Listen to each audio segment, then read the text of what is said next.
Este programa será diferente al de cada semana. El motivo: ha muerto el Mencho, el narcotraficante más peligroso del mundo, el fundador y líder del Cártel Jalisco Nueva Generación.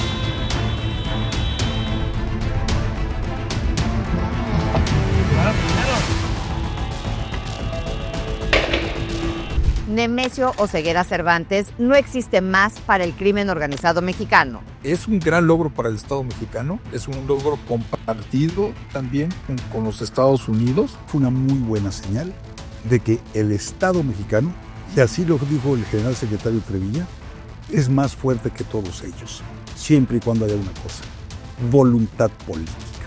Bueno, deriva de algo que hemos venido comentando en algún momento, de la debilidad institucional, del deterioro que tuvo lugar durante los últimos 6 años, casi 7, cuando tuvo la oportunidad de avanzar en cuanto a control territorial, en cuanto a la explotación de los mercados ilícitos. No se logró el objetivo, porque el objetivo de todo Estado es aprender a un delincuente con vida, para que pueda brindar información y esta información funcione como prueba eventualmente para desmantelar todo el aparato delictivo. El pasado domingo, el Mencho fue abatido en un operativo militar en Tapalpa, Jalisco. Las autoridades de inteligencia de Estados Unidos cooperaron con las autoridades mexicanas con información. El capo fue herido y murió en camino a la Ciudad de México, según informó la Secretaría de la Defensa Nacional. Fue un ataque muy violento el que realizó el personal de la delincuencia organizada y el personal militar de Fuerzas Especiales repele la acción. Fallecen allí en total 8 delincuentes. Se establece un cerco, los persigue el personal de Fuerzas Especiales, lo ubican oculto entre la maleza. Debido a la presión ejercida por la acción militar, no los usaron los lanzacohetes, afortunadamente. Sin embargo, sí impactaron a un helicóptero de una fuerza aeromóvil. El ideal de un operativo como este hubiera sido lo más parecido al caso Venezuela, que lo hayan o que haya llegado a México muerto cuando salió vivo. Es otra de las terribles dudas que pesan sobre las Fuerzas Armadas. Ese es el problema, que yo ya no les creo que se haya muerto solito ahí en el traslado, que en la avioneta o el helicóptero, lo que haya sido.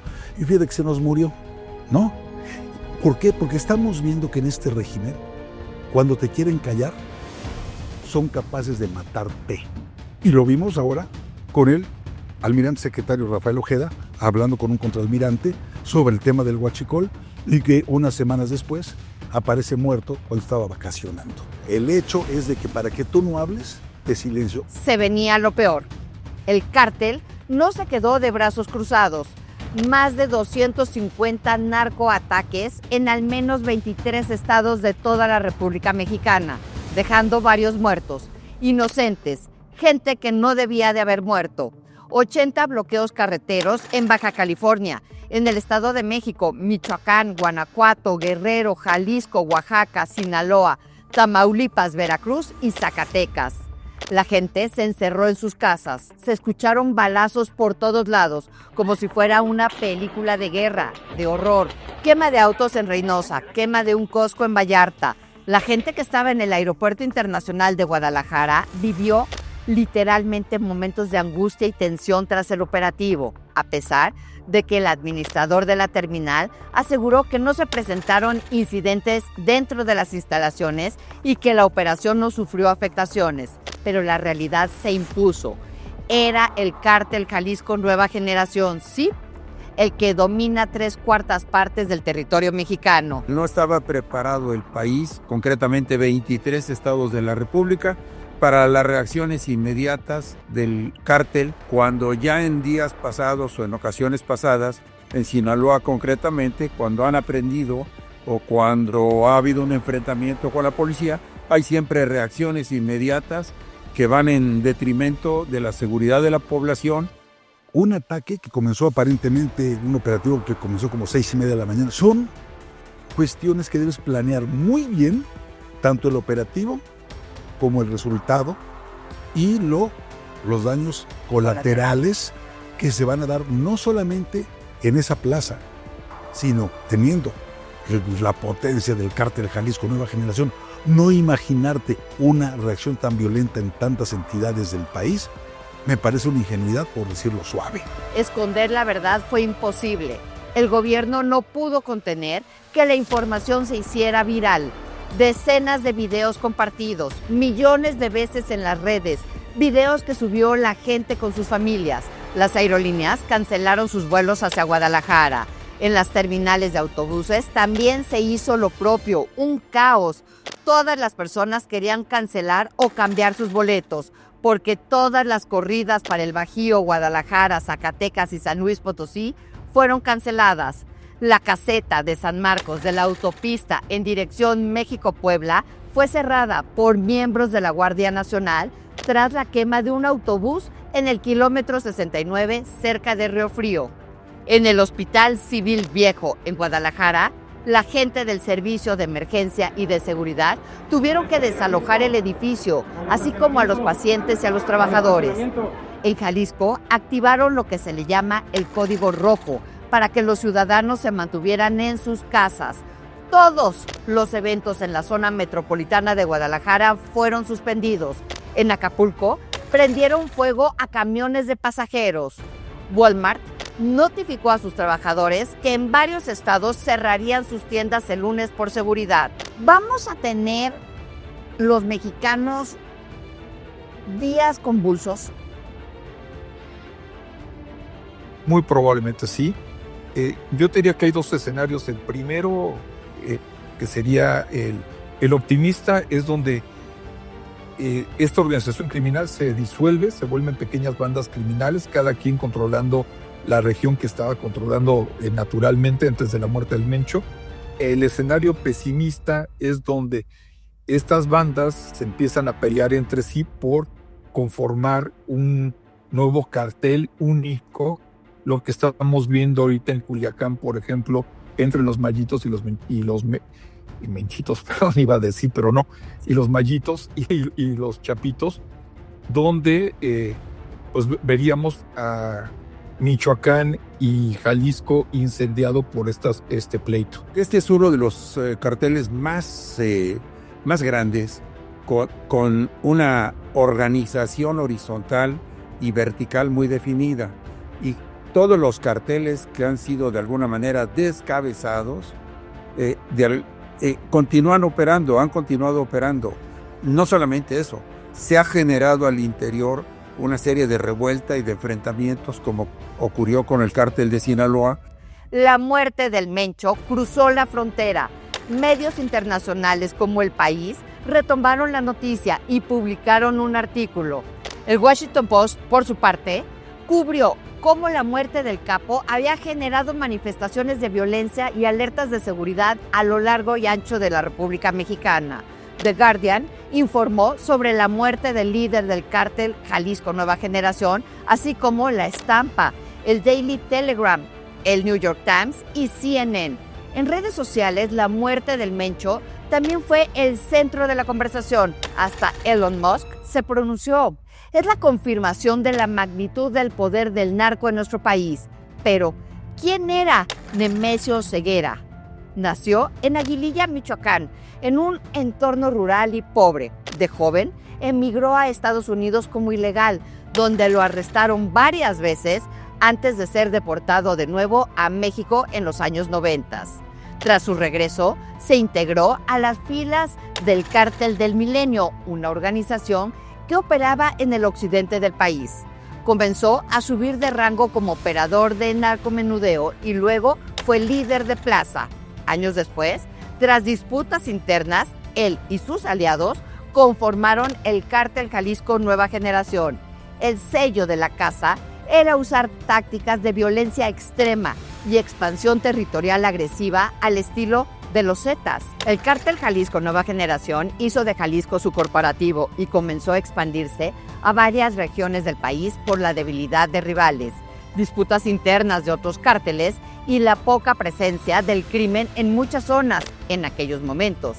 El cártel también tiene presencia en los Estados Unidos, donde es clave en el mercado de drogas sintéticas, especialmente del fentanilo. $15 millones era una recompensa muy importante por información que condujera a su arresto. Apenas el año pasado, la presidenta Sheinbaum dijo esto sobre la guerra contra el narco. Regresar a la guerra contra el narco no es opción. Primero, porque está fuera del marco de la ley. Todos estos de la derecha que se llenan la boca de las palabras Estado de Derecho y defienden la guerra contra el narco. Pues la guerra contra el narco está fuera de la ley. Es permiso para matar, sin ningún juicio. Y eso en México nadie o muy poquitos están de acuerdo. Y segundo, no sirvió de nada más que para aumentar los homicidios en México y el nivel de violencia. Estos llamados autoritarios, porque son autoritarios, es ir hacia el fascismo, donde no hay Estado de Derecho y donde todo es extrajudicial y donde se impone, ahí sí, la violencia del Estado. Ese es el verdadero autoritarismo, el regreso a la guerra contra el narco, porque ellos dicen que somos autoritarios, ¿no? Nosotros defendemos la ley y claro que el trabajo que se tiene que hacer para seguir pacificando el país y disminuir los delitos de alto impacto. Pero eso es lo que está de fondo, más allá del uso de palabras altisonantes, de groserías, eso es secundario. Lo fundamental es que representamos dos proyectos de nación y que el pueblo de México está con la Cuarta Transformación, porque además ha dado resultados en todos los sentidos. Nada más 13.5 millones de mexicanos salieron de la pobreza. Y otra vez, la realidad se le estrelló en la cara.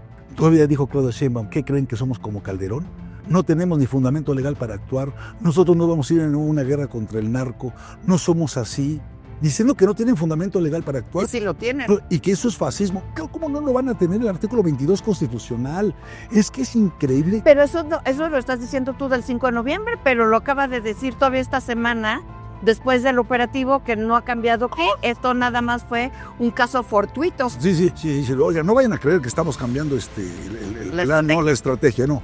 Los mismos 4 puntos, los mismos lineamientos de siempre, esto fue un operativo particular en el que íbamos a pasar. No es cierto, no iban pasando, fueron por él. Por más que la presidenta diga que es un hecho fortuito, desde que tomó posesión, las Fuerzas Armadas y la Secretaría de Seguridad Pública han tenido una conducta diferente a la que venían teniendo en el gobierno anterior. En el gobierno anterior habían sido de alguna manera, digamos, no rechazados, sino limitados a actuar contra la delincuencia.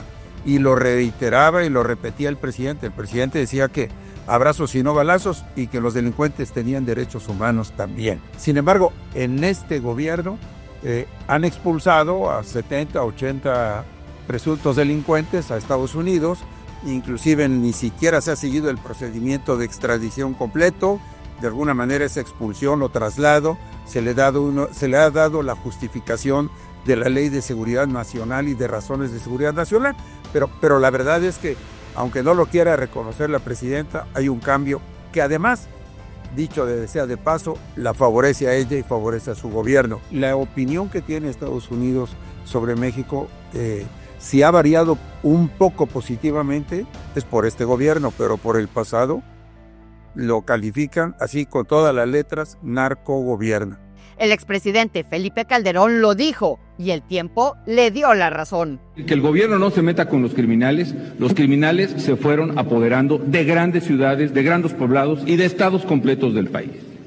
Por esa razón, por creer que el gobierno no se debe meter, por creer que el gobierno es el que genera la violencia. No, la violencia la generan quienes con las armas están buscando dominarnos e imponernos su ley. Y no, aquí la ley no es ni del Chapo, ni de los Zetas, ni del Golfo. Aquí la ley es la que nos damos los mexicanos y no permitiremos que otra ley se imponga sobre la ley de los mexicanos. Muy equivocados. A lo mejor viene otro presidente y a lo mejor sí hace exactamente lo que tú quieres.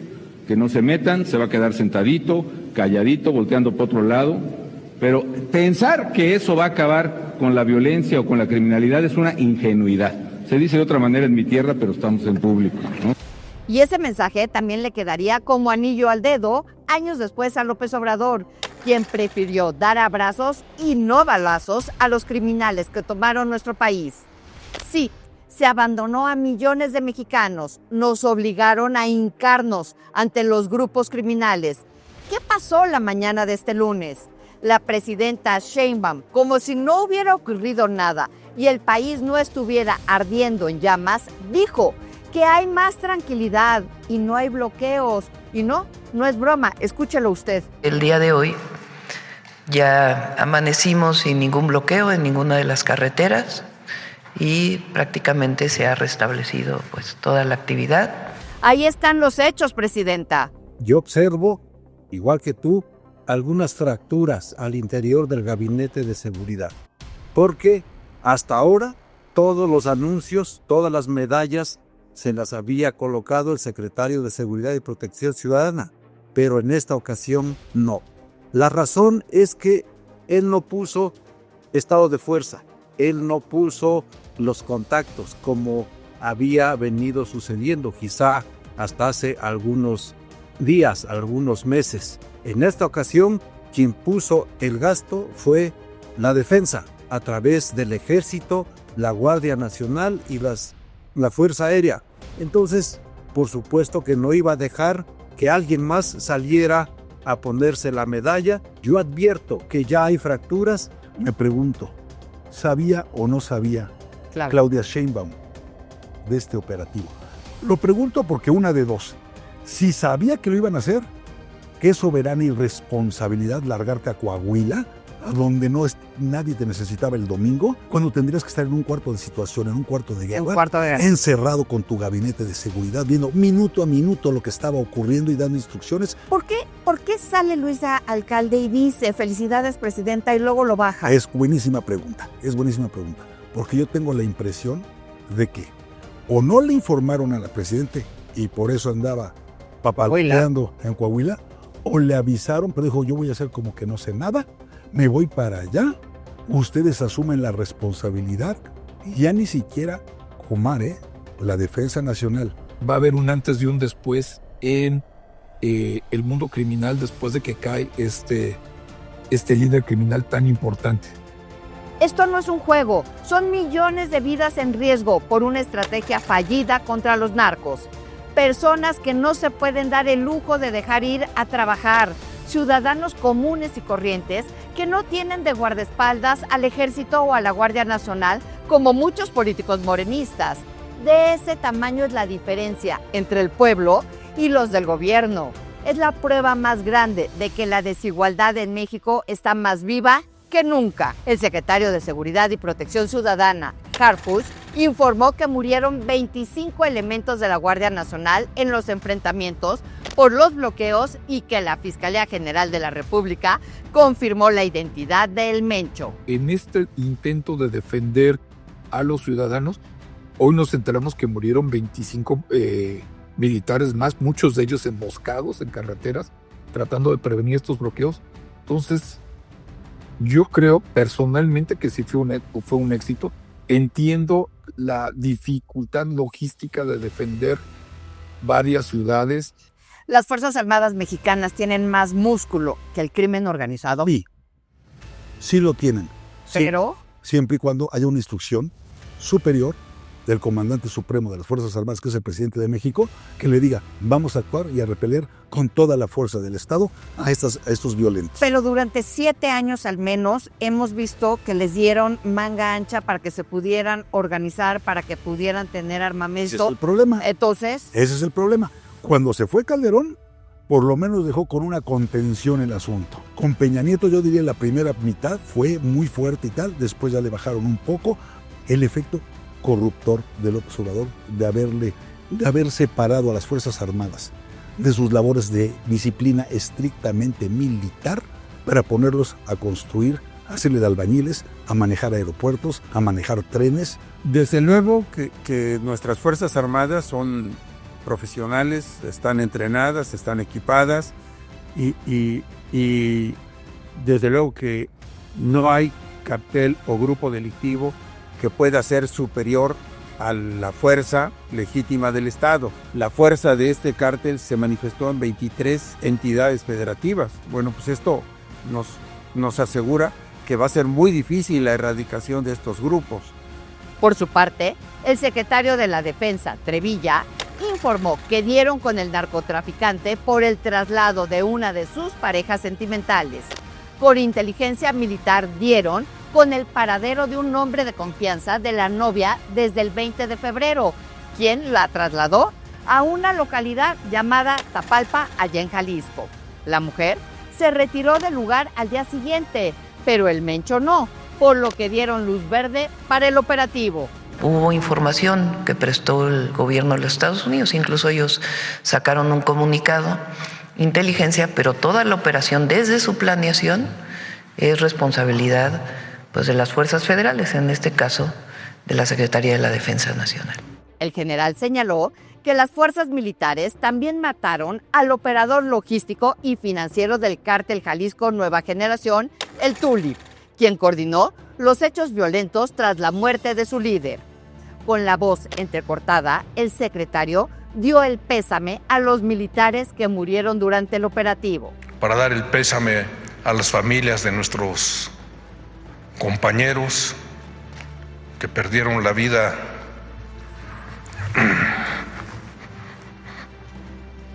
también y un reconocimiento a nuestro personal militar que realizó una operación exitosa. Se puede ver desde muchas ópticas, pero es definitivo que cumplieron su misión. ¿Y qué es lo que se demostró? La fortaleza del Estado mexicano, de eso no hay duda. Ojalá que todo lo que dijo el general fuera cierto, pero la realidad es que la muerte del mencho detonó una reacción inmediata del crimen organizado y expuso la fragilidad del control territorial que tienen las autoridades mexicanas. Dentro de la baraja de capos que podrían tomar la estafeta del cártel están el Queenie y el Sapo. Las imágenes ahí están, hablan por sí solas. Vehículos incendiados, carreteras bloqueadas, ciudades paralizadas y la población civil sin saber cómo reaccionar.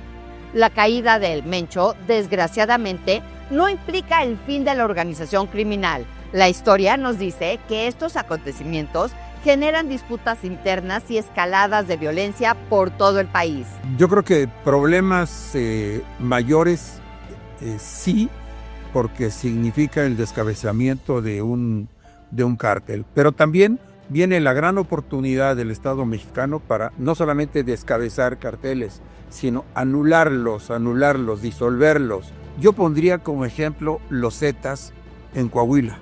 Coahuila hoy respira otro ánimo. ¿Qué viene para el país? ¿Qué viene para el país? Pues mira, o despertamos como sociedad. Y eso significa perderle miedo a este gobierno y a sus aliados del crimen organizado. Salir a votar, organizarnos y tratar de cambiar el estado de cosas para el 2027, para que ya no tengan la mayoría calificada y por tanto hagan lo que les venga bien en gana con la Constitución, y por otro lado, enfrentar con toda firmeza al crimen organizado. Si no lo quieres hacer de esa manera, entonces lo que vas a tener es Morena para rato, vas a tener este tipo de situaciones todavía un buen tiempo en el país. Es momento de sumar capacidades, de hacer realidad esa coordinación operativa de la que tanto se ha dicho, de la que se han llenado muchas planas a manera de discursos, porque lo que sucedió el domingo parece decir lo contrario. Hubo una reacción de los grupos que están distribuidos a lo largo del país y pareciera que faltó planeación.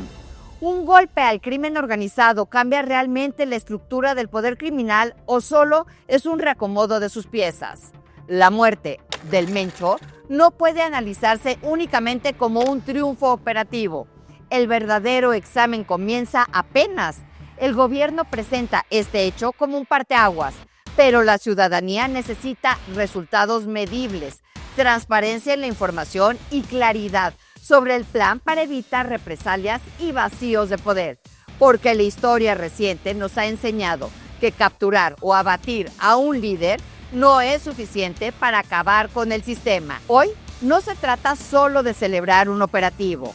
Hoy se trata de preguntarnos si estamos frente a un cambio estructural o ante un nuevo episodio de una guerra que no tiene fin, gracias a que Andrés Manuel López Obrador se gastó 6 años en abrazar delincuentes y el gobierno empezó tardísimo a combatirlos de verdad. Tiempo es lo que no se puede desperdiciar cuando lo que está en juego es la vida de millones de familias de México, millones de vidas del pueblo. ¿Está en riesgo el mundial? Yo creo que sí. Yo creo que sí. Y con toda razón. Además, una de las plazas son 3, Ciudad de México, Guadalajara y Monterrey. Y Monterrey. Ahora, Y en Guadalajara tenemos junto una fosa enorme. pues sí. Estamos a punto ¿Ya de viste eso? tener lo de Teuchitlán, aniversario de Teuchitlán. Entonces, Y ya viste que uno de los de Teuchitlán precisamente era del Cártel Jalisco Nueva Generación, cercanísimo al Mencho. Entonces, a ver, si tú eres de la FIFA, y eres de los organizadores, y eres de los visitantes, y eres de los jugadores, ¿no te pondrías a pensar 2 veces si quieres venir a México, a esa plaza, a jugarte la vida?